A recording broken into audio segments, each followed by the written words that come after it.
Muchas gracias, presidente Sánchez, gracias por la invitación. Gracias a todos los colegas, presidentes, primeros ministros, Gabriel, Boric.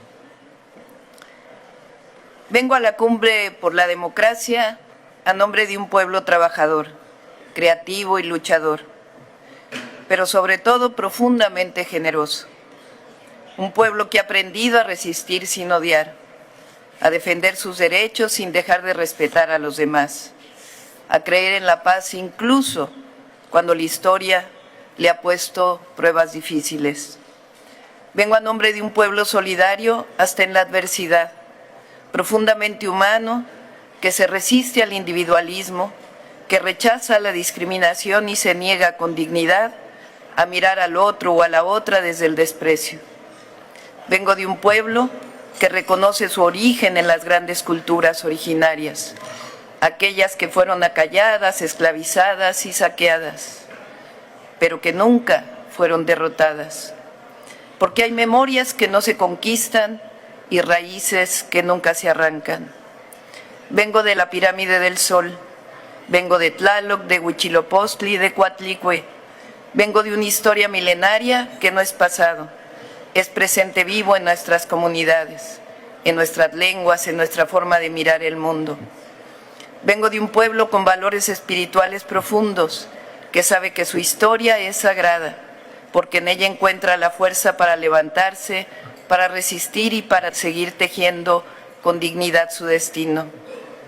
Vengo del legado de Miguel Hidalgo y Costilla, que en 1810 levantó la voz por la independencia y días después tuvo la valentía de declarar la abolición de la esclavitud.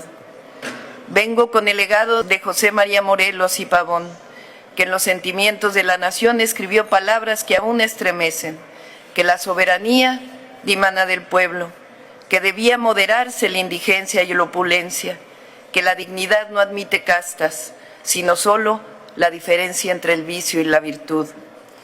Vengo con el legado de las independentistas Leona Vicario, que desafió su tiempo para defender el derecho de las mujeres a luchar por su patria. Vengo con la dignidad de Josefa Ortiz Telles Girón, que nos recordó que no debe premiarse a quien sirve a la patria, sino castigar a quien se sirve de ella. Vengo cubierta con el legado del benemérito de las Américas, presidente Benito Juárez, indígena zapoteco, que con los liberales mexicanos separaron la Iglesia del Estado a mediados del siglo XIX, el que defendió a la República frente a la invasión extranjera y cuando triunfó nos dejó una verdad que pertenece al mundo entero. Entre los individuos como entre las naciones, el respeto al derecho ajeno es la paz. Vengo cubierta con el legado de Zapata, de Villa, de Madero, de Carranza, de Felipe Ángeles, de Adela Velarde, de Hermila Galindo, mujeres y hombres que en 1910 se levantaron no por ambición, sino por justicia, no por poder, sino por el derecho del pueblo de México a la democracia, a sus recursos naturales y a decidir sobre su propio destino. Vengo cubierta con el legado del general Lázaro Cárdenas, que cuando el mundo cerraba puertas a los republicanos españoles, abrió las de México para recibir a quienes huían del dolor y de la guerra. Vengo de un país que abrazó al exilio y convirtió la solidaridad en acción. Vengo reconociendo la valentía de Frida Kahlo, que aún en la fragilidad física supo llenar de colores la lucha por la justicia.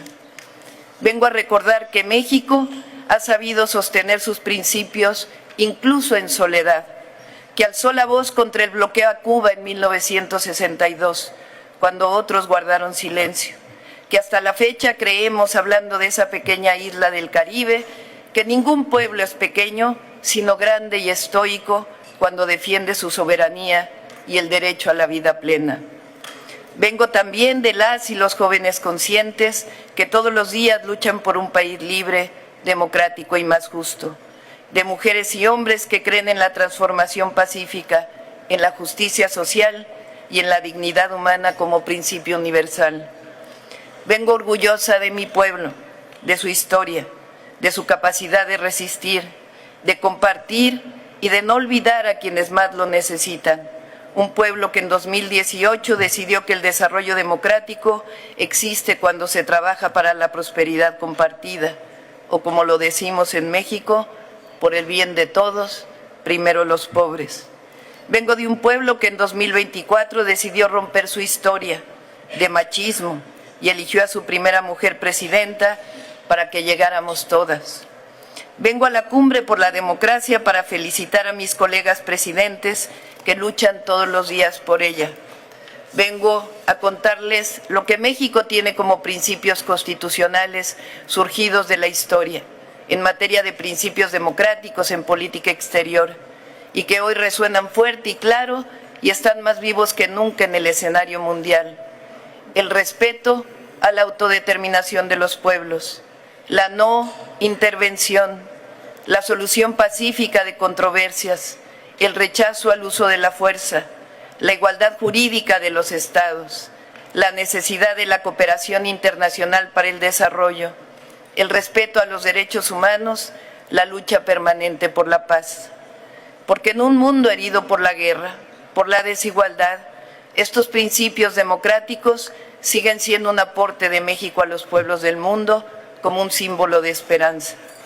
Los principios democráticos también significan libertad, pero vale la pena preguntarnos, ¿cuál libertad?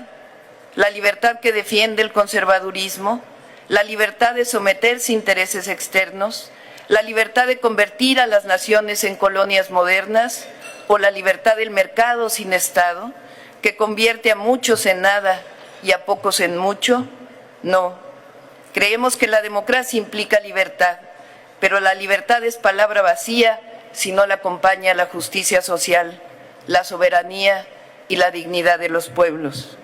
Cuando hablamos de democracia, no es la de las élites, sino la del pueblo. No es la de la concentración de la riqueza, sino la de la distribución. No de la imposición, sino de la participación. No de la guerra, sino de la paz. No de la indiferencia y de la exclusión, sino de la cooperación y la inclusión. Cuando hablamos de democracia nos referimos a la democratización de la cultura, del acceso a la educación, del acceso a la salud, del fin último de los gobiernos, que es la procuración de la felicidad de sus pueblos. La democracia, como decía Abraham Lincoln, es el poder del pueblo, por el pueblo y para el pueblo. No hay democracia cuando no hay opción para los pobres, para los desposeídos. Por ello, quiero proponer una acción concreta que propuse en el G20, sencilla, una propuesta que parta de una nueva visión de las Naciones Unidas. Destinar el 10% del gasto mundial en armamento, que asciende a miles de millones de dólares, para impulsar un programa global que permita a millones de personas reforestar millones de hectáreas cada año. En vez de sembrar guerra, sembremos paz, sembremos vida. Quiero proponer una declaración en contra de la intervención militar en Cuba, que el diálogo y la paz prevalezcan. Quiero también extender una invitación para que esta cumbre tenga como próxima sede a México, donde podamos dialogar sobre la economía centrada en el bienestar y sobre una democracia que responda a las verdaderas necesidades de los pueblos. Porque la democracia significa elevar el amor por encima del odio, cultivar la generosidad en lugar de la avaricia, la fraternidad por encima de la guerra. La democracia significa que la vida no se compra, como tampoco la libertad ni la dignidad de los pueblos. La democracia significa que solo el respeto a la diversidad y el amor por los demás hará posible construir un mundo donde quepan todas y todos, todos los pueblos, todas las lenguas, todas las culturas, todas las naciones. Soy una mujer de paz y represento una nación que ama la libertad, la justicia, la fraternidad y que entiende como democracia lo que diría el gran Benito Juárez: con el pueblo todo, sin el pueblo nada; con los pueblos todo, sin los pueblos nada. Muchas gracias.